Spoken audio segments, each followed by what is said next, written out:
Hey, Barbara here with Cycling Strong. So I've been out riding a lot with a lot of new riders. And there's a few things I've been noticing, so I want to talk about the top 10 things that I noticed that you might want to be aware of. Number one, I talked to a couple guys, they're wearing underwear with their kit. You don't want to do that. The chamois is created specifically to ride without underwear. So that's a no-no, don't do that. Get a really good kit that fits you and the way it wants to fit you good, and then you'll be fine. Number two, not getting a bike fit. Bike fits are so important. I see so many riders that are not fit right. You'll spend thousands of dollars on a bike, yet you won't get it fit so that it doesn't hurt your knees, ankles, whatever it may be. This is the longevity of your body you're talking about. It's worth getting a bike fit.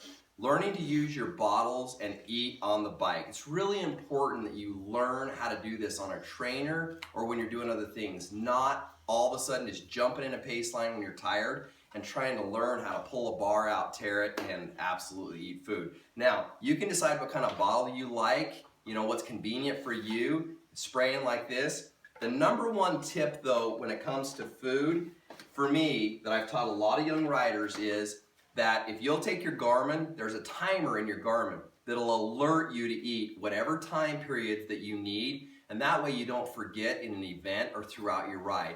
Very important, that way you'll get your hydration in, all that kind of stuff. So clipping in and out of your bike, you have no idea, there'll be a close call or whatever, they come to a stop. These guys can't clip out of their bike because they've never practiced on a trainer or practiced enough how to get out of there. Now, you're gonna have accidents, but if you can really practice that, super important. So tire pressure. I show up on rides all the time and I'll ask guys, have you checked your pressure in your tires? No. You need to check every time you go out for a ride, check your tire pressure. Learn what pressure works because you don't want pinch flats, you don't want flats at all, and you need to keep your wheels and your tires in good shape. So check your tire pressure when you go out for rides. Pace line etiquette. So a few things in the pace line. You see younger guys, they get up on the front and they'll stand. You should at least alert everybody behind you because when you stand, it pushes that back wheel into people, and if they're not ready for you, that can be a problem. Also, not communicating in the pace line. I see it all the time with new riders. You know what? Be vocal. Ask questions. Understand things because it only helps the group and it makes the group safer. So make sure you're communicating. Don't let your ego get in your way. When you're riding in a pace line, if you go blow yourself up, you're no good to the group. So make sure that you take a shorter pull or you rotate through when you can't do that so you don't get dropped. That's what you're there to learn. So don't let your ego get in the way while you're in a pace line. And don't hit your brakes. And what else? So one thing to practice in a pace line, I'm kind of reading some notes, sorry to help out, but one thing to practice in a pace line that I did a lot of is go find a white line and just stay on that white line for miles. Just keep your bike right on it and your tire on it.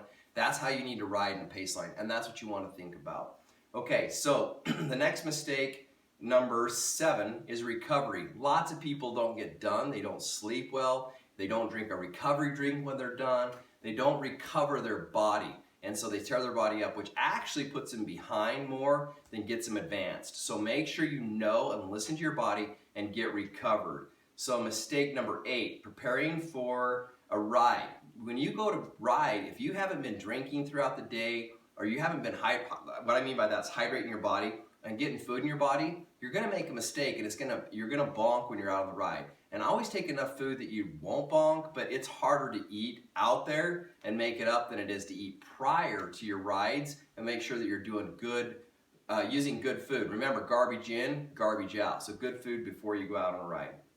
Mistake number 9, buy a good kit. I can't tell you how important it is. Like I said, you're not wearing underwear underneath it. You really need a good kit that fits you, that's not gonna give you saddle sores, all that kind of stuff. Your kit's more important than your saddle. Remember that, very, very important.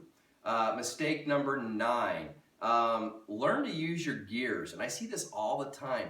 Guys don't know how to use, or girls for that matter, they don't know how to shift and use their gears, so they keep a really good cadence. You go look at all the top riders. Go watch, like when you're riding on the trainer, I want you to watch the cadence that these guys are at when they're pushing and how they're doing stuff. So that was tip number 10. I might have said it as number 9, but it's tip number 10 for you.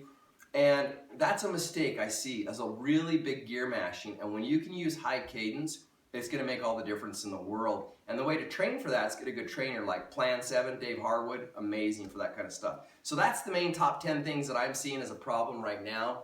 If you have some and you're an advanced rider, will you please comment below and help the group, because we'd love your input. And if you have any questions on this, make sure you ask. Go to our blog, cyclingstrong.com, become part of our community. And if you're not following us on Facebook, things like that, make sure you become part of this. This is all for us to grow and become great. So get out there, ride your bike, and have a great day.